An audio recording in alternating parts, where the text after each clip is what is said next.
Et je me tourne de ce fait vers vous, Jean-Paul Delevoye. Alors, je ne vais pas faire l'audace à nos auditeurs de vous présenter, mais juste rappeler peut-être que vous avez pu, de par vos fonctions, finalement, en tant que médiateur, en tant que président du Conseil économique, social et environnemental, en tant que ministre, en tant qu'élu local, vous avez, en tant que maire de la MRF, vous avez pu avoir, finalement, embrassé différentes fonctions des institutions.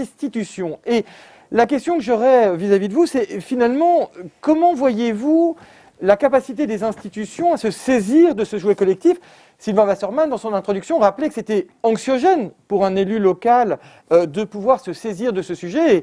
Et Bettina Laville vient de nous rappeler l'utilité de pouvoir outiller, de pouvoir avoir des catalyseurs avec des associations, des entreprises qui sont mobilisées. Comment les institutions peuvent se saisir de ce jouet collectif aujourd'hui? Alors, merci Charles Benoît, bonjour à tous et merci à chacun pour vos différentes interventions. C'était très riche et plein d'espoir. L'entreprise à mission, l'activité des associations, la dimension citoyen du monde et tous les catalyseurs. Je rebondirai sur ce que vous venez de dire sur est-ce que les institutions font le citoyen font les institutions. Je crois que nous sommes en train de vivre une période assez fascinante. Sylvain Wasserman l'a évoqué tout à l'heure. On a souvent tendance à confondre institution et pouvoir. Et la France est assez malade du pouvoir. La France est reconnue pour préférer la jouissance du pouvoir à l'exercice du pouvoir. Je crois que nous sommes arrivés à un moment où toutes celles et ceux qui ont un pouvoir de décider vont sentir sur leurs épaules une telle responsabilité qu'ils vont engendrer l'humilité de celles et ceux qui ont un pouvoir pour l'exercer et permettre à chacun de devenir acteur. Et je dirais que, en saluant Carole Courroy, j'étais ravi de voir que, par exemple, au CESE, nous avions souhaité, avec Nicolas Hulot, créer un sommet des consciences, à un moment donné où il y avait la conférence de Paris et un message, d'ailleurs, du pape, qui était le plus beau message politique que j'ai jamais entendu, sur le changement climatique. Et nous voulions faire cela, pourquoi ? Pour faire en sorte qu'au niveau d'une institution, qu'elle soit d'une mairie, d'une entreprise, nous permettions à chacun de se dire, ne regardez pas l'information comme un fait divers, mais l'incendie en Californie, le vent rouge à Pékin, l'avancée du sable, c'est pas un fait divers. Posez-vous la question de savoir, moi, en quoi suis-je responsable de ce qui arrive à l'autre, même si je ne l'aime pas. Et je crois que nous sommes dans un moment où la finitude, la relation à la mort que nous impose le coronavirus, le fait que pour la première fois dans l'histoire de l'humanité, on a passé notre temps à avoir des espérances politiques pour repousser les limites, là on est confronté à l'exercice des limites et les limites à ne pas franchir.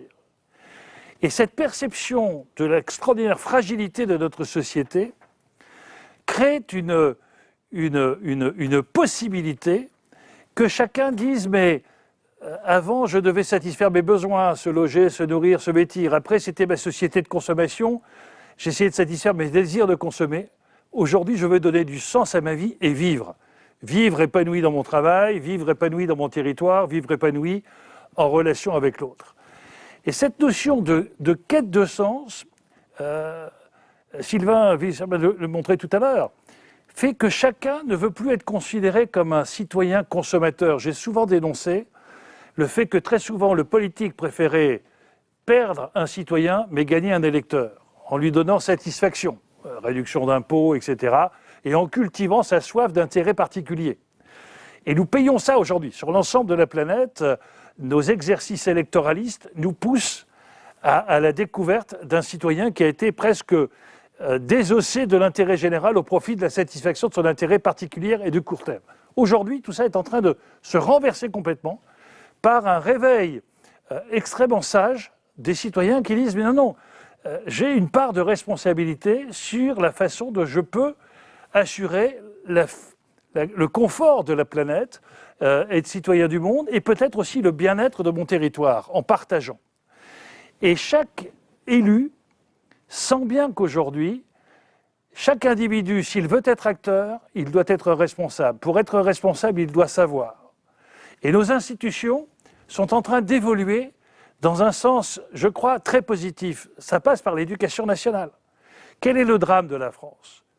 L'éducation nationale vous juge sur un travail individuel basé sur des résultats. tout l'engagement de l'entreprise, c'est un travail collectif basé sur des objectifs. Donc nous sommes à l'envers. Et l'on voit bien que cette notion du projet qui l'emporte sur les conséquences est en train de vivre sur les territoires. Je ne connais pas un seul territoire dans lequel il n'y a pas la réflexion d'un projet, d'une volonté d'améliorer et donc d'une volonté de mobiliser. Et je trouve que nous assistons à un moment où tout peut basculer dans le meilleur ou dans le pire. Nous avons la conjonction d'un moment où les peurs peuvent terrasser nos espérances. Or, l'homme a un impérieux besoin de croire. Et aujourd'hui, nous sommes complètement entourés de peurs, nourris par les médias, nourris par certains discours politiciens, scientifiques. Et cet affaiblissement de nos espérances nous fait disparaître aussi la notion même du futur. Notre futur apparaît comme incertain. Et en plus, on fait revisiter les blessures du passé. Très souvent, on a dans beaucoup de pays des retours historiques avec des cicatrices que l'on fait saigner sur les blessures du passé avec des sentiments de culpabilisation. Quand vous êtes dans cette situation collective, vous amenez chaque personne à gérer la survie du quotidien. Et si nous n'y prenons pas garde, ce sera le chacun pour soi et non pas le chacun pour tous.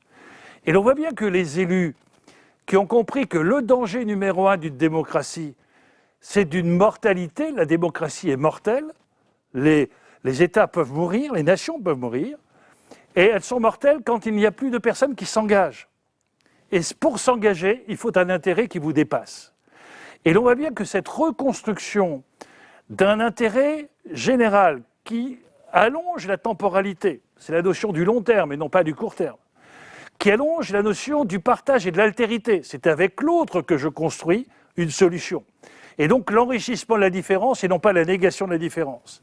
C'est aussi quelqu'un qui réintroduit de l'espace. Et si on veut avoir des choses pratiques, moi j'avais toujours été frappé dans les politiques de transition écologique que vous évoquez, et sur des sujets très précis, du tri des déchets par exemple.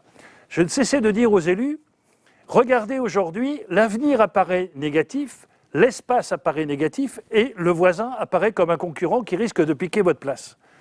Vous amenez quelqu'un à comprendre l'intérêt du tri. Plus il trie, plus il améliore le futur. L'avenir devient positif. Plus il trie, plus il améliore la qualité de son espace. L'espace devient positif. Et plus il trie, plus il considère son voisin comme un partenaire et non pas comme un concurrent. Et l'on voit bien que cette mécanique de l'intérêt général, cette volonté d'associer chacun et chacune comme acteur, c'est une notion de respect qui a disparu et qui est une soif extrêmement importante. Quand vous discutez avec un certain nombre de personnes, j'ai encore en mémoire cette phrase d'un de mes délégués du médiateur, et l'on voit bien aujourd'hui, il y a beaucoup de misère, il y a beaucoup d'inquiétude, il y a beaucoup d'interrogations. Et ce délégué du médiateur me disait avoir reçu quelqu'un qui était dans une situation compliquée en disant « Monsieur, quand on est dans cette situation, il n'y a que deux solutions, se détruire ou détruire le système. » Et l'on voit bien que nous avons aujourd'hui à mobiliser cette formidable énergie, cette formidable inventivité, cette formidable positivité. Chacun a envie de vivre et de bien vivre. Et quand j'entends le dynamisme des associations, quand j'entends la volonté des entreprises, et c'est un mouvement mondial. Aux États-Unis, les entreprises à mission sont en train d'être soutenues en bourse. La loi Pacte amène le fait de dire l'entreprise n'est plus uniquement un espace d'intérêt particulier. Elle a aussi la notion de dire qu'une entreprise ne vivra pas bien sur un territoire malheureux. Donc, on ne créera pas de système politique ou de système économique sur une désespérance humaine. Et donc, je pense qu'aujourd'hui, cette notion de l'intérêt général est un enjeu politique bien plus important que l'on imagine. C'est de faire prendre conscience qu'à un moment où les nouvelles technologies, et ce sera ma conclusion, vont nous poser 3 grandes ou 4 grandes obligations. L'homme, comment faire en sorte que dans cet océan d'information, je crois que Sylvain Verserman l'évoquait aussi tout à l'heure, de l'information. Mais quand on donne une information à quelqu'un, ça veut dire aussi qu'il peut être désinformé. Et que la responsabilité qui est la nôtre aujourd'hui, c'est comment faire en sorte d'offrir à chacun de nos concitoyens la capacité de choisir sa propre conviction pour qu'il reste libre et donc responsable, alors que très souvent, aujourd'hui, il est victime d'émotions fabriquées par les autres. La seconde, c'est que l'homme est un être transcendantal. Qui croire? Que croire? Ça n'est pas uniquement une croyance religieuse. Et donc, s'il croit à une politique non pas de court terme, non pas de défense d'intérêts, mais une politique qui petit à petit construit un futur meilleur, c'est quelque chose qui donnera du sens à sa vie. Troisième élément, l'homme est un animal grégaire. Il a besoin de la relation avec l'autre. Et sur le territoire, on a vu à un moment donné une espèce de cohabitation de consommateurs de territoire. Beaucoup de maires nous disaient, on a des tas de gens nouveaux, mais qui ne participent plus à la vie du village. Ils viennent se coucher, etc., etc. Je sens qu'il y a une capacité de renverser cette chose, et quand on parle de circuit court, quand on parle de perception de la richesse des producteurs locaux, je crois que c'est quelque chose sur lequel la construction de liens sociaux va être importante. Et puis le dernier point qui est peut-être le plus essentiel, c'est que nous étions partis dans une société un peu utilitariste, qui jugeait les uns et les autres en fonction de l'efficacité économique, financière, etc. Et nous étions presque avec des philosophes qui nous indiquaient que tout compte fait, il valait mieux éviter, supprimer les faibles. Je crois que la richesse d'une société, c'est de s'occuper de ses faibles et de faire aussi en sorte de pouvoir leur donner une place dans la société, qu'ils soient handicapés, qu'ils soient faibles, etc.